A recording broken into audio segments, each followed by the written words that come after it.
وقت کے بادشاہ نے اعلان کیا کہ جس نے آج کے بعد قرآن کو اللہ کا کلام کہا یا لکھا تو اس کی گردن اڑا دی جائے گی، جس کے بعد بڑے بڑے محدثین اور علماء کرام کو شہید کر دیا گیا۔ اسی دوران 60 سال کے بوڑھے امام احمد بن حنبل امت کی رہنمائی کو آگے بڑھے اور فرمایا، جاؤ جا کر حاکم کو بتاؤ کہ احمد قرآن کو اللہ کی مخلوق نہیں اللہ کا کلام کہتا ہے۔ جس کے بعد ان کی دربار میں پیشی ہوئی، انہیں بہت ڈرایا گیا، دھمکایا گیا، مگر حضرت احمد بن حنبل کا استقلال نہ تو ٹوٹا اور نہ ہی آپ کے جذبے میں کوئی کمی آئی۔ امام کو 60 کوڑوں کی سزا سنا دی گئی۔ دن مقرر ہوا، امام کو زنجیروں میں جکڑ کر لایا گیا اور اس دن بغداد میں سر ہی سر نظر آتے تھے۔ ایک شخص شور مچاتا، صفیں چیرتا آپ کے پاس آیا اور امام احمد بن حنبل سے پوچھا، مجھے جانتے ہو؟ فرمایا، نہیں جانتا۔ کہا، میں ابو الحسن ہوں، بغداد کا سب سے بڑا چور۔ احمد، میں نے آج تک ان کے 1200 کوڑے کھائے ہیں، لیکن یہ مجھ سے چوریاں نہ تو منوا سکے ہیں نہ ہی چھڑوا سکے ہیں۔ کہیں تم ان کے کوڑوں کے ڈر سے حق مت چھوڑ دینا،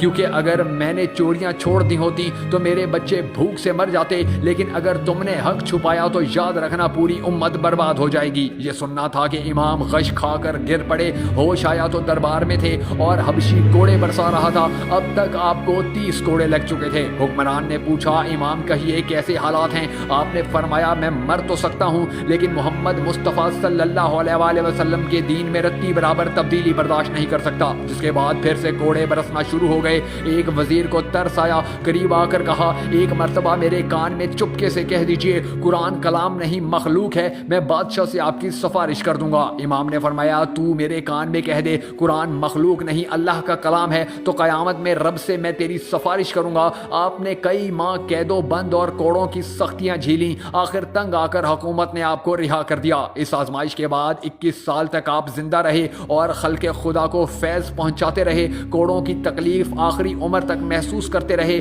لیکن عبادت و ریاضت میں مستقیم اور درس و تدریس میں ہمہ مصروف رہے۔ عامہ اربا کی عظمت و استقامت کو سلام۔ اے اللہ، ہمیں ایسی زندگی گزارنے کی توفیق عطا فرما جس زندگی سے تو راضی ہو جائے۔ اے اللہ، ہمیں بھی ان لوگوں میں شامل فرما لے جنہیں تو ہدایت فرماتا ہے۔ اے اللہ عز و جل، ہمیں نبی کریم صلی اللہ علیہ وآلہ وسلم کی اطاعت کرنے کی توفیق عطا فرما۔ یا ذوالجلال والکرام، یا اللہ ہماری تمام دعائیں اپنی شان و عظمت کے مطابق قبول فرما۔